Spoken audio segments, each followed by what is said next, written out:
This is Cliff Matias. I'm the international president of RedRum Motorcycle Club, and I'm here chatting with Stacks.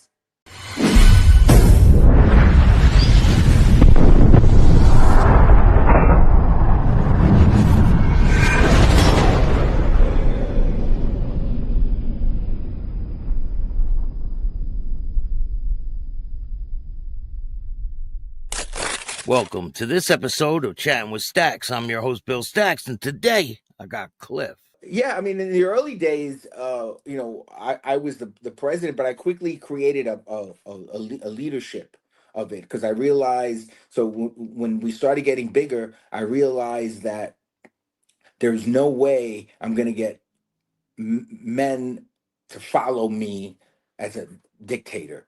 That the quality of guys that I would like to be around are guys that I want to sit and argue with, to get our points across. And so we started creating a cabinet of strong guys who were leaders, not necessarily who just went along with anything I said, but to this day, I have arguments with some of the leadership. It's not arguments, discussions. Well, if you didn't have that, it wouldn't be what it is, Like you Yeah, said, it would be a dictatorship. right, and I definitely don't want that. I don't want the burden of being a dictator, because we, as a collectively, as a group, have made some mistakes, like any group of leaders do. And I would hate to be the dude that it all turns around and they go, "Well, that was Cliff, and he's the one who came up with that." Say, "Yeah, man, we all screwed up. It was a group effort. Let's try and do better. Let's try and go this approach. There's hiccups in everything. But yeah, like as the national, though, you're the guy that people point the finger at, too, right? Always. It doesn't matter when, yeah, like for instance with the Arrowhead thing, everybody's like, Cliff changed it. Like, no, we all Can, changed it. can you But tell me about that? I know you spoke about that with Sos. yeah, Can you yeah. So explain on what even happened there?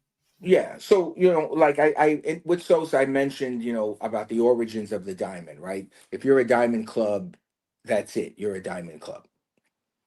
We've had guys who were in the club before and were like, "Yo, man, we're a diamond club, and we should be." And we've had to step to them and go, "Yo, listen, man, we're not a diamond club. We're wearing a diamond." So all those bells started going off years ago. Like, yo, eventually we're gonna have to do something about this diamond because there are guys that keep bringing that up. We're a diamond club. We're a diamond club, and we're not.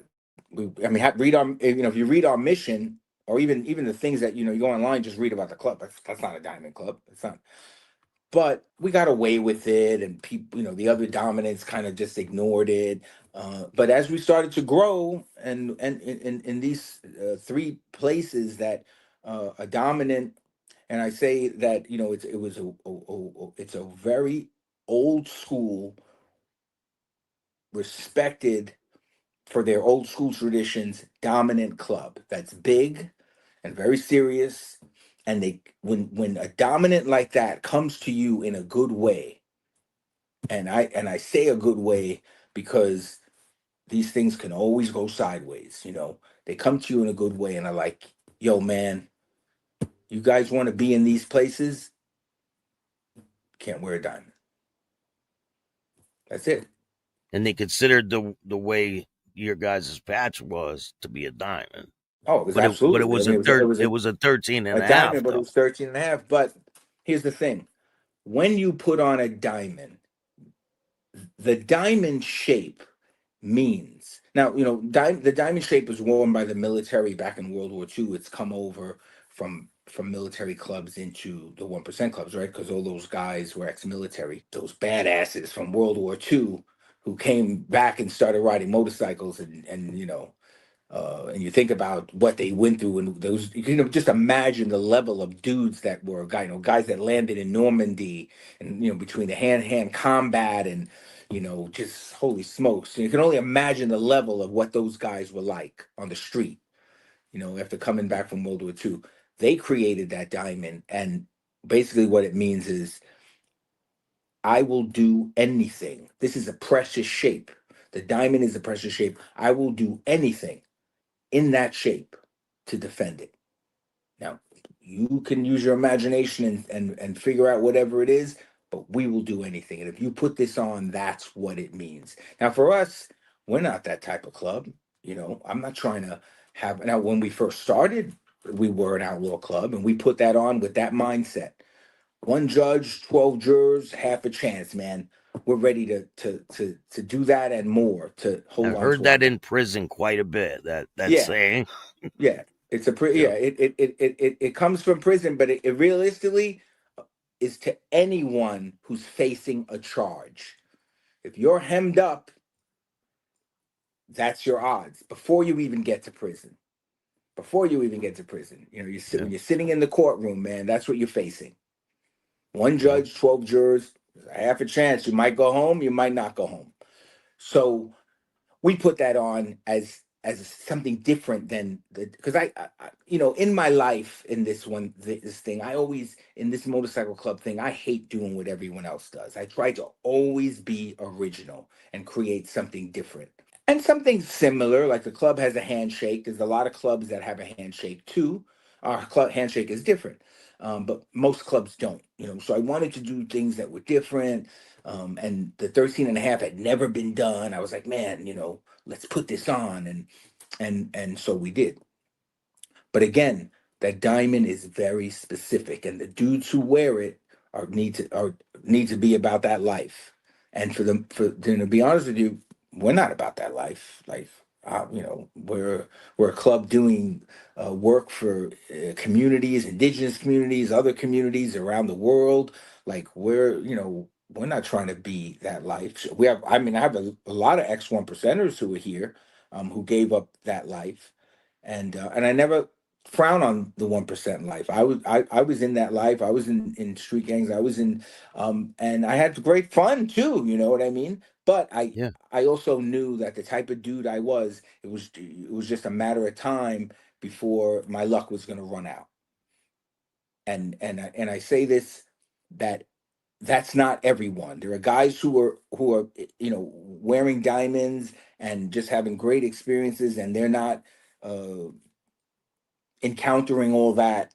But for me, and the type of man that I am, and especially was back then, for me it was 100%. I'm 0 to 60 in 2 seconds, and so for me, I was like, you know what, I need to bow out of this, especially after my kid was born, and I was just like, so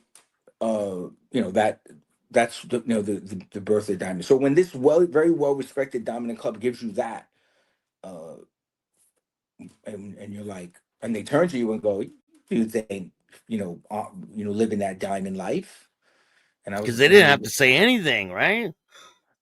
they don't have to exactly. Don't have they this is a very about it 1% club. You know what I mean? Like, no, they don't have to say anything. And I'm not trying to walk around and like, there's so many dudes who talk that, oh, and they just folded and gave it up, and we're not fighting for that diamond. I mean, look, we're all men, right? We have to protect our families and protect our homes and protect the things that are important to us. But that diamond didn't. That wasn't even part of our mission of our club. You know what I mean? And Yeah. so, we had to sit down, go back, and say, hey, if you take this diamond off in these places, you need to really take your diamond off everywhere. And that's what we did. We sat down. The leadership of the club sat down, and we said it has to be taken off. That's it. We need to change it. And it was important to some guys so much that they left the club and went and started hanging out with 1% clubs. It's funny And how that's where they how belong, right? That's where they're supposed to right be then. they and God bless them, and they were about it so much that they went directly to and said, oh, hold on a second. Even though in this club we don't do anything diamond, they never did anything diamond, but they liked wearing it, and Yeah. so now now they'll like wearing it in with a, not instead of 13 and a half, they'll have a 1%. And like I said, I always say, God bless them. I wish them the best and no hard feelings. And I applaud their gangster because they were about it. What about the Twin Outlaw Brotherhood? Because they wear a diamond and they put you in the mix recently. They Oh, I know, posted a man. video Jesus. and they Yeah, they said, put. Cliff's a great guy. And they drove by, somebody drove by with a video and said, Yeah, they pulled up at the gas station or the parking lot across the street when we got hemmed up in Sturgis by the Sturgis police. A bunch of the guys like me and the first dude put our feet down like you're supposed to. We took off, and everyone else, what do? They follow us through the light. And I had told these dudes numerous times, like, don't do that, don't do that. And sure enough, the Sturgis police pulled everyone over and pulled us all over, giving our information, blah, blah, blah, blah. And then all of a sudden, them dudes pulling a parking lot. They're like, yo, Cliff. And I look over and I see them and they're like, you getting harassed? And I was like, nah, man, I'm good. And they were like, all right, man, and it was like, yeah, thanks a lot, dudes. And that was it. Look, I I just say live and let live. I don't take anybody that's that serious. You know what I mean? Like it is what it is. Like they're calling yeah. out a lot of clubs though, and they're wearing the diamond. It's kind of, I Yeah, don't know. yeah. In this culture, it is something. Yeah, and I think those clubs are dealing with it the way that they need to deal with it. And I think if they came at me in that way, I mean, I probably would be the same way.